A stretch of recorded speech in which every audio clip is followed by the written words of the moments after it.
royalties, local fiscal capacity, and the dilemma of tax effort in Colombia. The discussion around revenues derived from natural resources has been a recurring theme in Latin American political economy. For decades, it has been argued that royalties represent an opportunity to strengthen territorial finances, boost public investment, and reduce historical inequalities. However, the opposite concern also exists, that these resources generate dependency, fiscal laxity, and a loss of administrative discipline. In this context, the article Spreading Jam Across the National Toast, Royalties, and Local Fiscal Capacities offers compelling empirical evidence on how municipalities react when their royalty revenues increase or decrease. Based on the 2012 Colombian reform, which redistributed mining and energy royalties, the authors identify a central phenomenon. Royalties tend to displace local tax effort rather than complement it. The main contribution of the study is to show that royalties function as a fiscal substitute and not as a driver of expanded municipal tax capacity. Municipalities that, after the reform, received fewer royalties increased their own revenue collection to compensate for the loss. Conversely, those that saw their revenues rise reduced their effort to collect local taxes. On average, total municipal income remained practically constant, suggesting that the inflow of new internal resources relaxes local incentives to enforce tax collection.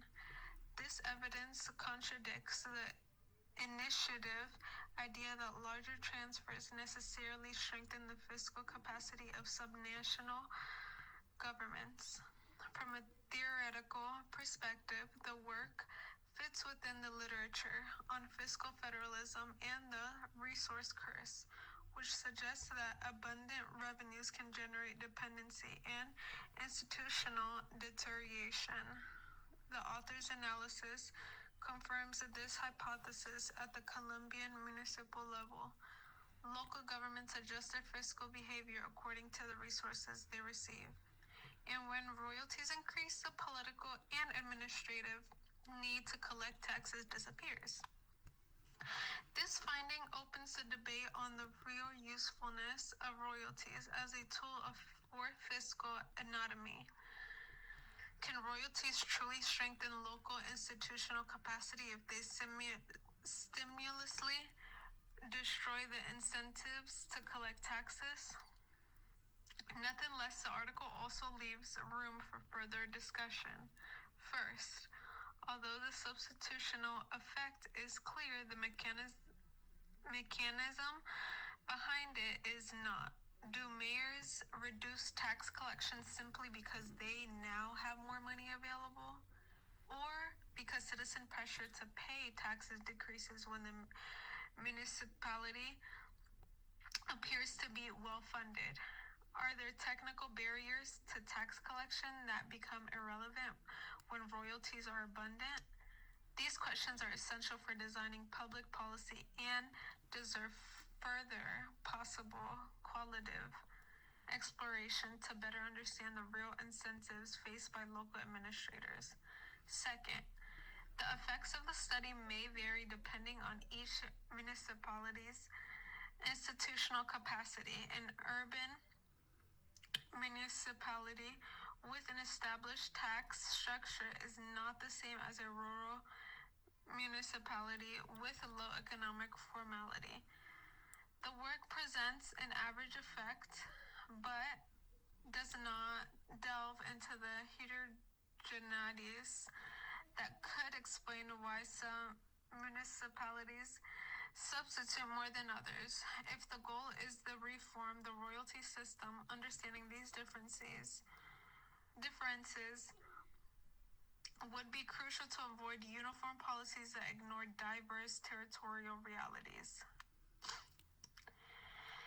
In the Colombian case, the findings of the article are particularly relevant. Fiscal decentralization has been a pillar of the country's institutional design, but the growing dependence on national transfers, including royalties, has weakened the tax anatomy of many territories. Instead of strengthening the local fiscal base, royalties seem to encourage inaction in tax matters and reinforce the perception that resources do not require administrative effort. As a result, far from becoming a mechanism for fiscal strengthening, they turn into a source of vulnerability. When royalties falls, the municipality enters a crisis because it never built a solid tax base. From a critical standpoint, the work invites a rethinking of the logic behind natural resource-based transfers. If the Colombian state's objective is to strengthen local fiscal capacity, the royalty system should incorporate mechanisms of conditionality, minimum collection targets, incentives to improve tax administration, and co-financing schemes that reward fiscal effort. Otherwise, the system will continue to reproduce a pattern of dependency and displacement. More resources mean less effort, and less effort implies lower fiscal sustainability. In conclusion, the article by Alvarez, Castañeda, and Hofstadter constitutes a valuable contribution to understanding how municipalities react to variations in royalty income and how these resources interact with local fiscal capacity. Its main finding, the substitution effect, requires revisiting the way Colombia distributes manages royalties. Beyond the technical debate, the heart of the problem is political and institutional. Without adequate incentives, royalties can become a sweet treat that weakens rather than strengthens the fiscal muscle of local governments. The challenge for the country then is a royalty system that not only distributes resources but also fosters anatomy, fiscal responsibility, and strong territorial governance.